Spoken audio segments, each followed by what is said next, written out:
ओम नमः शिवाय। हरि ओम नमः शिवाय। ओम नमः शिवाय।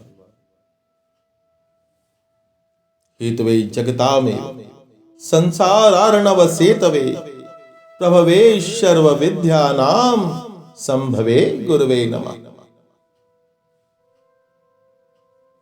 प्रिय श्रोताओं, भगवान शिव के प्यारों,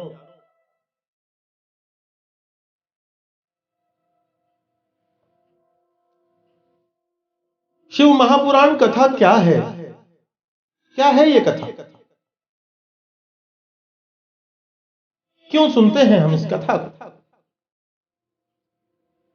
आइए स्वयं शिव क्या कहते हैं इस कथा के माध्यम से श्रवण करते हैं। तो महाराज, ये जो परम पावन और अतीव कल्याणकारी कथा है, यह वास्तविक अर्थों में एक ऐसी अविरल यात्रा है जो वक्ता और श्रोता के सभी पापों का क्षय कर देती है। वक्ता और श्रोता के मन को शिवमय बना देती है। अर्थात यह वह कथा है जो क्षुद्र से अनंत की ओर ले जाती है। दूसरे शब्दों में कहें प्रिय श्रोताओं, तो Shiv Mahapuran Katha is a journey from zero to infinity. क्षुद्र से अनंत तक की यात्रा ही तो है श्री शिव महापुराण कथा। प्रियजनों, इस महापुराण को वेदों के समतुल्य कहा गया है। वेदों के समतुल्य। और ईश्वर की वाणी को वेद कहा जाता है। अर्थात श्री शिव महापुराण भगवान शिव की ही वाणी है। श्री शिव महापुराण स्वयं शिव की वाणी है। और यही कारण है कि इस महापुराण को वेद के समतुल्य रखा गया। पुराणों में श्री शिव महापुराण अत्यंत महिमामय स्थान रखता है। प्रियजनों, पुराणों की परिगणना में वेद तुल्य, पवित्र और सभी लक्षणों से युक्त यह चौथा महापुराण है। इस ग्रंथ रत्न के आदि, मध्य और अंत में सर्वत्र भूत भावन भगवान सदाशिव की महिमा का प्रतिपादन किया गया है। इस पुराण में परब्रह्म परमात्मा सदाशिव की उपासना का वर्णन है। भगवान सदाशिव की लीलाएं तो अनंत है प्रभु। हरि अनंत, हरि कथा अनंत। उनकी लीला कथाओं का और उनकी महिमा का वर्णन ही इस ग्रंथ का, इस शिव महापुराण कथा का मुख्य प्रतिपाद विषय, जिसके साम्यक अवगाहन से साधकों को, भक्तों को श्री शिव का एकात्म प्राप्त होना बड़ा सहज होता है। बड़ा सहज।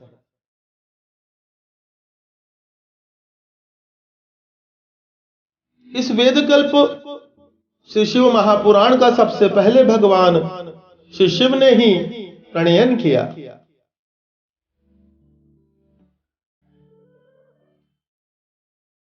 जब श्री शिव ने अपनी वाणी से इस महापुराण का प्रणयन किया, उस समय यह महापुराण 12 संहिताओं के रूप में प्रकट हुआ। 12 संहिताएं। क्रमशः विदेश्वर संहिता जिसमें कि 10,000 श्लोक हैं। रुद्र संहिता, विनायक संहिता, उमा संहिता और मातृ संहिता, इनमें प्रत्येक में 8-8 हजार श्लोक हैं। प्रिय श्रोताओं, एकादश रुद्र संहिता में 13,000, कैलाश संहिता में 6,000, शतरुद्र संहिता में 3,000, कोटि रुद्र संहिता में 9,000, सहस्त्र कोटि रुद्र संहिता में 11,000, वायवी संहिता में 4,000 और धर्म संहिता में 12,000 श्लोक हैं।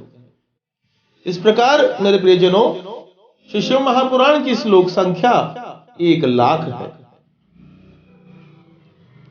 अब पूर्व काल में थोड़ा और पीछे चलते हैं महाराज। तो पूर्व काल में भगवान शिव ने श्लोक संख्या की दृष्टि से 100 करोड़ श्लोकों का एक ही पुराण ग्रंथ ग्रंथित किया था। एक ही पुराण ग्रंथ। कितने श्लोक थे महाराज? 100 करोड़ श्लोक। अब जब 100 करोड़ श्लोक का एक ही पुराण ग्रंथ है तो बड़ी विकट स्थिति हो जाएगी महाराज। पढ़ना, समझना, उठाना इत्यादि इत्यादि। सामान्य जनमानस तक तो पहुंच ही नहीं पाता। पहुंच से तो काफी दूर, छू नहीं पाते महाराज। भक्त वत्सल मेरे प्रभु, सदा लोक कल्याण में रत रहने वाले मेरे शिव, और उन्हीं की प्रेरणा से द्वापर युग में भगवान श्री वेदव्यास अर्थात द्वैपायन ऋषि ने इस पुराण ग्रंथ में संक्षिप्तीकरण किया। अर्थात जिसमें 100 करोड़ श्लोक संख्या थी, उस पुराण ग्रंथ को 18 पुराणों में विभाजित कर दिया। 18 पुराणों में बांट दिया। अर्थात अलग अलग देवताओं की अलग अलग लीला के अनुसार ग्रंथित कर दिया, जिसमें कुल मिलाकर के 4 लाख ही श्लोक रह गए। कुल 4 लाख। उस समय उन्होंने श्री शिव महापुराण को 24,000 श्लोकों में प्रतिपादन कर दिया। कितने महाराज? 24,000 श्लोक। और इन 24,000 श्लोकों को 7 संहिताओं में बांटा। 7 संहिता। पहली है विद्येश्वर संहिता, दूसरी संहिता है रुद्र संहिता, तीसरी संहिता का नाम है शतरुद्र संहिता, चौथी संहिता है कोटि रुद्र, पांचवी संहिता है उमा संहिता, छठी कैलाश संहिता और 7वीं संहिता का नाम वायवी संहिता है। इस प्रकार महाराज श्री शिव महापुराण में वर्तमान में 7 संहिताएं मानी जाती हैं। इन 7 संहिताओं से युक्त दिव्य शिव महापुराण वेद के तुल्य प्रामाणिक तथा उत्कृष्ट गति प्रदान करने वाला है। प्रिय श्रोताओं, यह निर्मल शिव पुराण भगवान शिव के द्वारा ही प्रतिपादित है। इसे शैव शिरोमणि भगवान श्री व्यास जी ने संक्षेप से संकलित किया है। यह समस्त जीव समुदाय के लिए उपकारक, त्रिविध तापों का नाश करने वाला, तुलना रहित एवं सत्पुरुषों को कल्याण प्रदान करने वाला है। प्रिय श्रोताओं, इसमें वेदांत विज्ञानमय प्रधान तथा निष्काम निष्कपट धर्म का प्रतिपादन किया गया है। यह पुराण ईर्ष्या रहित अंतःकरण वाले विद्वानों के लिए जानने की वस्तु है। साथ ही इस महापुराण में श्रेष्ठ मंत्रों का समूह का संकलन है। धर्म, अर्थ और काम, इस त्रिवर्ग की प्राप्ति की साधना का विस्तार पूर्वक वर्णन है। यही कारण है कि यह उत्तम शिव महापुराण समस्त पुराणों में श्रेष्ठ है। वेद वेदांत में वेद रूप से विलसित परम वस्तु अर्थात परमात्मा का इसमें गान किया गया। यह है शिव महापुराण।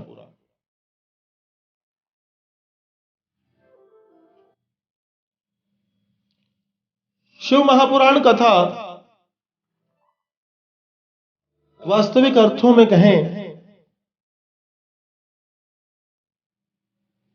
तो मानव मात्र को मानव से महामानव बनना सिखाती है। यह वह यात्रा है मेरे प्रियजनों जो क्षुद्र से अनंत तक ले जाती है।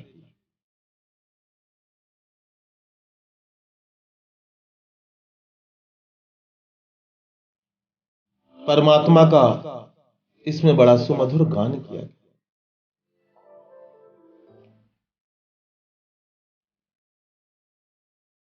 अब महाराज यहां एक बात स्पष्ट आती है कि सनातन साहित्य में 4 वेद, 6 शास्त्र, 18 पुराण, उपनिषद इत्यादि अनेकानेक ग्रंथ हैं। तो फिर शिव महापुराण कथा ही क्यों सुने? श्री शिव महापुराण कथा ही क्यों वाचे?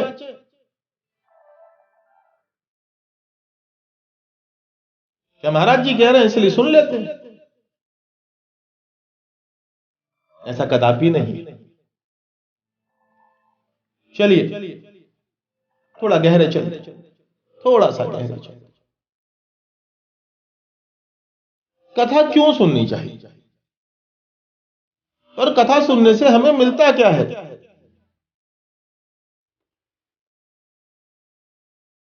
वर्तमान युग जबकि सारा मनुष्य समुदाय प्रगति की होड़ में लगा हुआ है, उत्तरोत्तर स्वयं को कितना सुविधा संपन्न कर सके इस क्रम में लगा हुआ है। तो महाराज ऐसी स्थिति में कथा सुनने का टाइम किसके पास है? समय किसके पास है महाराज की कथा सुने? और क्यों सुने? तो क्यों सुने उसका उत्तर है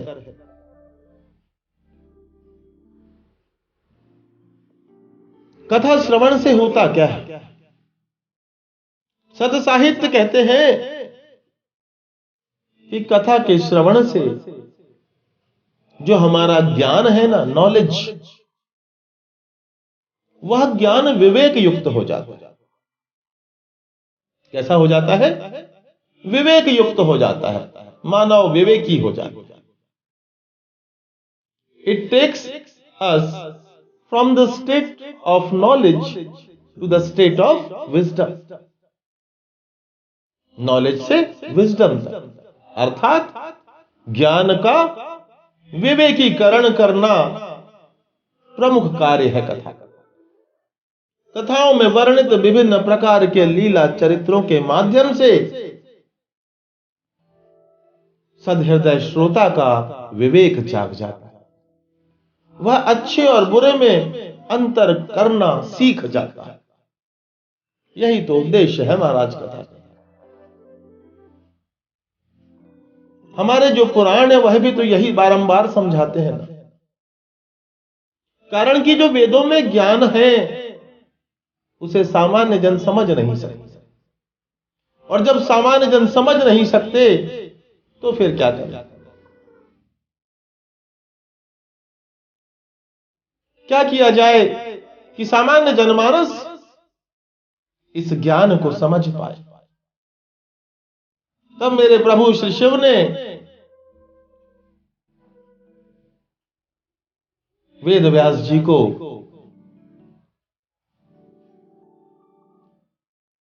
श्री वेद व्यास जी को प्रेरित किया और उन्होंने महादेव के द्वारा निर्मित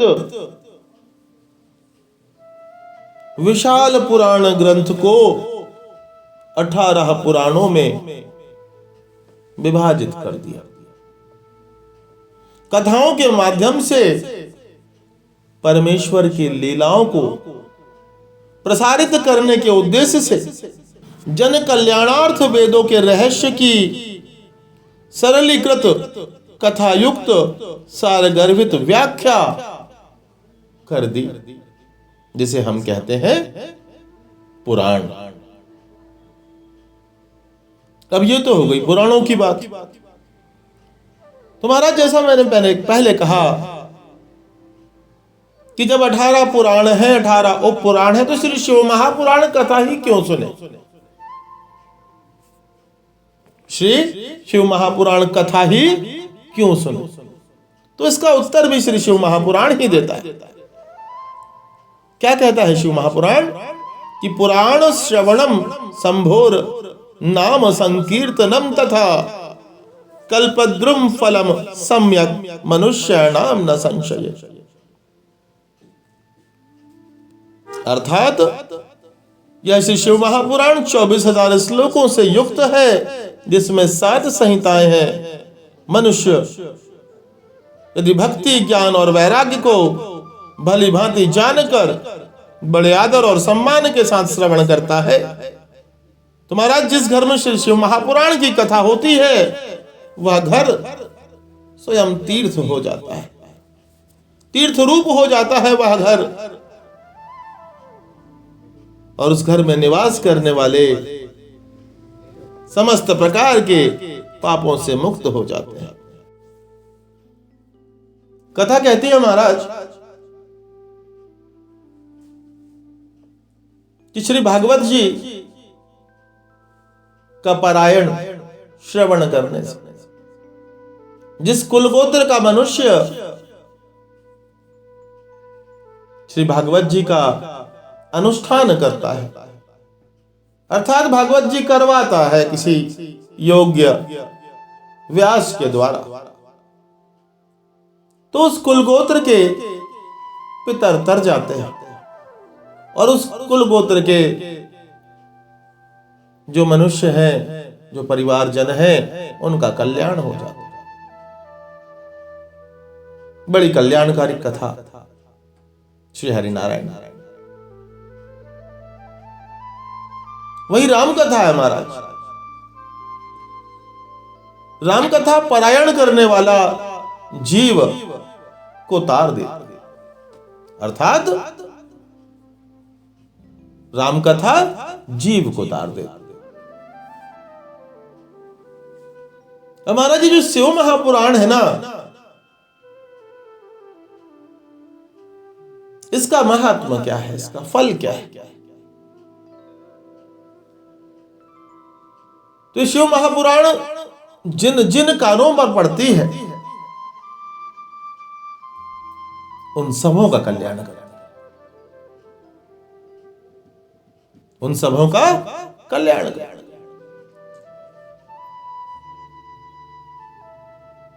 जो श्री शिव महापुराण का वाचन करता है, वह भी कल्याण का भागी होता है, अर्थात वक्ता और श्रोता दोनों का ही कल्याण करती है। साथ ही साथ श्रोताओं के परिवारजनों का भी कल्याण करती है, और जाने अनजाने उन श्रोताओं से जो सच्चे हृदय से प्रेम करते हैं, उनका भी कल्याण करती है। तो महाराज यूं कहे कि हमारी भी जय जय और तुम्हारी भी जय जय। यही तो है Shri Shiv Mahapuran, the journey from zero to infinity. महाराज एक बात और आती है कि शिव महापुराण सुनता कौन? तो जो शिव शंकर की लिस्ट में है ना, वही तो शिव पुराण सुनेगा। जिसने क्वालिफाइंग टेस्ट पास ही नहीं किया, वो कैसे शिव के पंडाल में आए? नहीं आ सकता महाराज, माया में घिरा रहेगा, 99 के चक्कर में घिरा रहेगा, परंतु शिव तक तो नहीं आ सकता। शिव के समीप तो वही आएगा जो शिव की लिस्ट में होगा।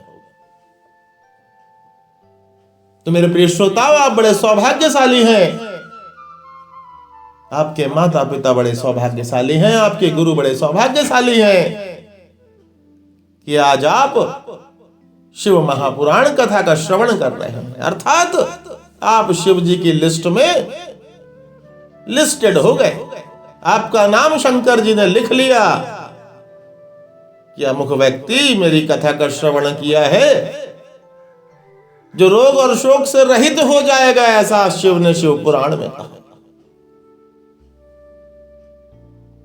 शिव सर्वत्र सर्वोरवासी।